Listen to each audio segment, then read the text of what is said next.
अब देखिए, एक तरफ ट्रंप चाहते हैं किसी भी सूरत हाल में इस युद्ध को वो कम से कम रुकवा लें, उनके नाम के आगे इतिहास जुड़ जाए, वो चाहते हैं, इसलिए तमाम कोशिशें की जा रही हैं। तो दूसरी तरफ अमेरिका और वेनेजुएला के बीच लगातार तनाव बढ़ता जा रहा है।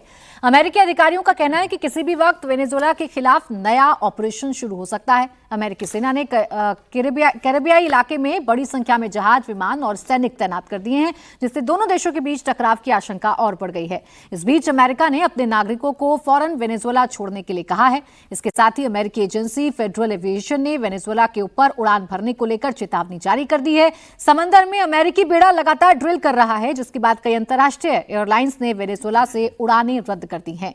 अमेरिका पूरी तरह से अटैक मोड में है। हालांकि गुप्त ऑपरेशन का दायरा कितना बड़ा होगा और इसे कब उठाया जाएगा, इसके बारे में कुछ नहीं कहा जा सकता, लेकिन इतना तो तय है कि ट्रंप वेनेजुएला को लेकर काफी सीरियस हैं। इस बीच अमेरिका आज कार्टेल द लॉस सोल्स को विदेशी आतंकी संगठन घोषित करने जा रहा है। अमेरिका का आरोप है कि वेनेजुएला के राष्ट्रपति मादुरो इस संगठन के नेता हैं। दावा किया जा रहा है कि आतंकी संगठन घोषित होने के बाद अमेरिका हमला कर सकता है। तो क्या ये नए युद्ध की आहट के तौर पर इसे विजय जी देखा जाए?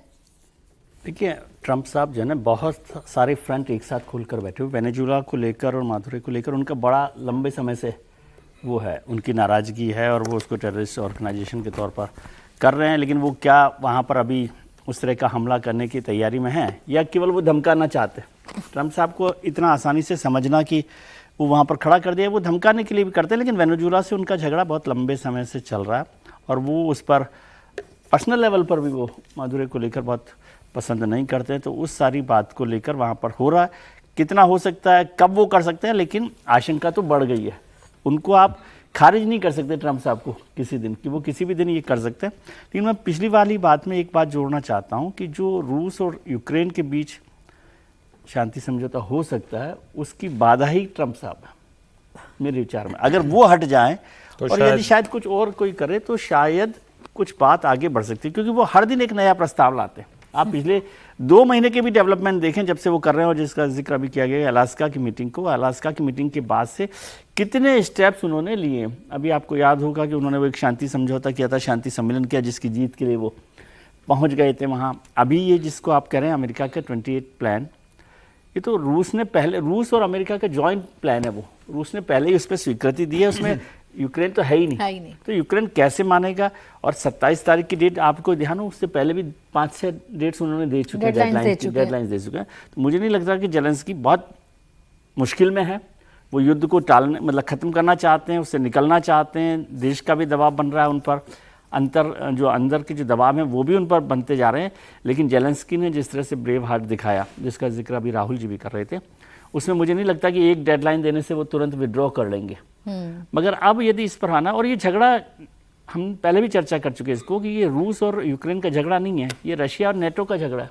और यदि इनडायरेक्टली देखें तो रशिया और अमेरिका का भी झगड़ा है, समझे? तो उस झगड़े को वो कैसे निपटाना चाहते हैं, और ट्रंप साहब को खुद को समझ में नहीं आ रहा है। वो हर दिन एक नए प्लान के साथ, नए काम के साथ, जैसी अभी चर्चा हुई कि न उनका विदेश विभाग काम कर रहा है, जो दुनिया भर में समझौतों के लिए यूनाइटेड नेशंस की जो पीस कीपिंग फोर्सेज है उनको काम में लिया जाता है। उन्होंने एक नए तरीके से कि अलग अलग देशों की वो लेकर आ जाएंगे। और उसको यूनाइटेड नेशंस का क्या हुआ जब वो वेनेजुएला को धमका रहे हैं? हाँ, तो जिसकी लाठी उसकी भैंस, जिसकी। और खैर यूनाइटेड नेशंस की तो जो सबसे जरूरी बात है, अमेरिका तय करेगा क्या कि किस देश का राष्ट्रपति क्या है, कब चुनाव हुआ, चुनाव ठीक हुआ कि नहीं हुआ।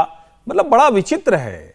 मैं ठीक है, किसी के पक्ष विपक्ष में कोई चीजें हो सकती हैं, लेकिन जिस तरह से अमेरिका टर्म डिक्टेट करता है वो दुनिया को स्वीकार नहीं करना चाहिए। वो तो ये G20 में दिख गया ना।